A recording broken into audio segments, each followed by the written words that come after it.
Homelessness in the Bay Area of California.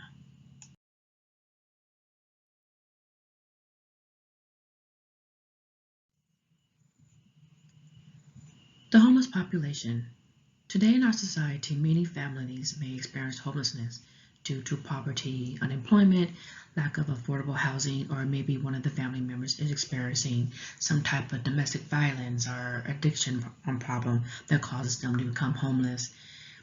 In the Bay Area of California, it is causing a lot of cities to be overflowed with encampments, public injecting, enormous amount of trash being dispersed in the communities. According to the National Alliance to End Homelessness, states that Californians experiencing over 151,278 homelessness, and that was in 2019, with the numbers increasing for unsheltered by 20% and by 9% for sheltered. In this presentation, I will focus on the findings from two agencies, one from Vallejo, California, and one from San Francisco, California, discussing the type of services that they provide. Data collection process. Data collection was informal interviews with interviews via phone due to COVID-19. Interviews consist of 12 questions focusing on the services that are provided by each agency to collect data. There were a total of 2 interviews completed. One of the interviews was completed by Brittany Perez, which is the FSP Home Assistant Program Director from agency Caminar. Second interview was completed by Deshaun Waters, which is the program director from the agency United Council of Human Services in San Francisco Bayview area. So there were several key findings, but I'm going to focus on just a couple.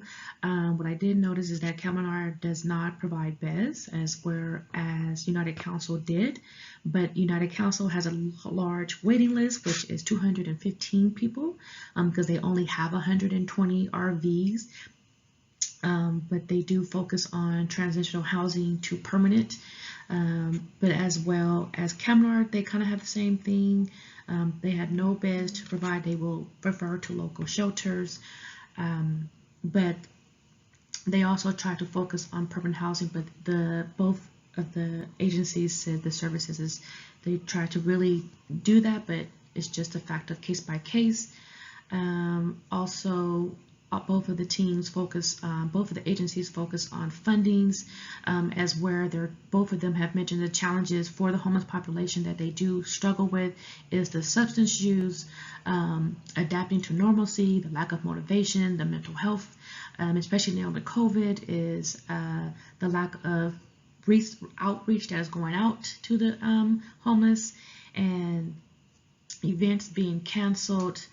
So I would say, and then what I did found that was interesting is both of the agencies have a mental health medical team on staff that will help with any of the homeless population that do come across any type of mental health or psychological crisis.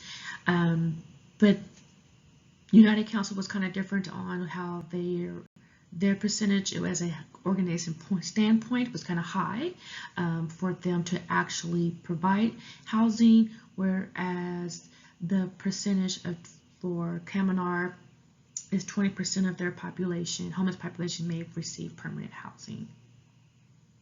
Recommendations would be, I think both of them need to find a way to incorporate counseling or group services to help support the homeless population, additionally with gaining coping skills. I think with Caminar, I feel like they can, because of their lack of services or day center that they don't have to provide during the day, I feel like collaborating with other agencies outside of their facility can help gain more of a rapport with the clients and engaging and trying to keep them their positive morale.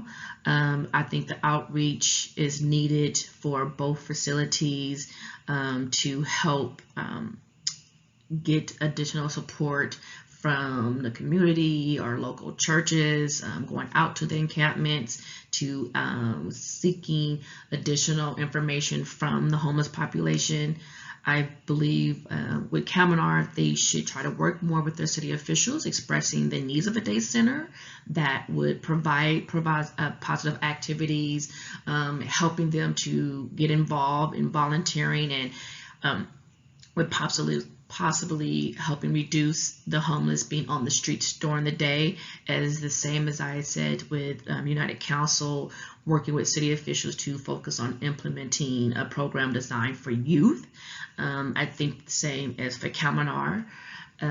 Also working with United Council, I recommend that working with city officials with improving their day center by incorporating counseling or group services being provided, or whether because I've been in this facility, I didn't see that many televisions, and it looked like they needed some more improvement inside their day center with more activities that could be provided for the homeless as well.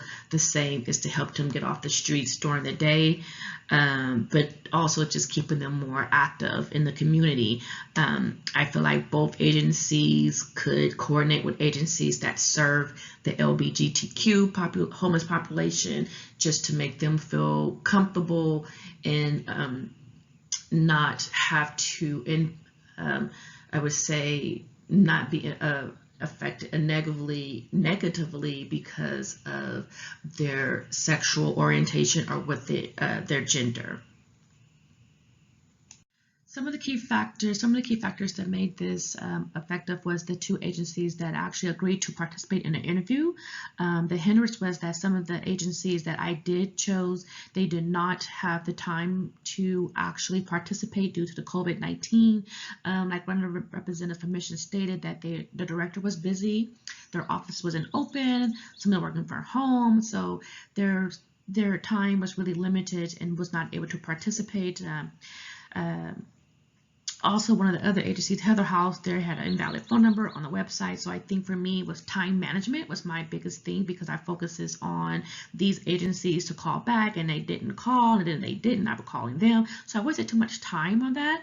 However, it did allow me to gain a lot about the services that the agencies provide, but most importantly, how much the homeless population is suffering, and how these cities are struggling with housing the homeless population, and how the lack of funding can be a major key factor in the programs being successful.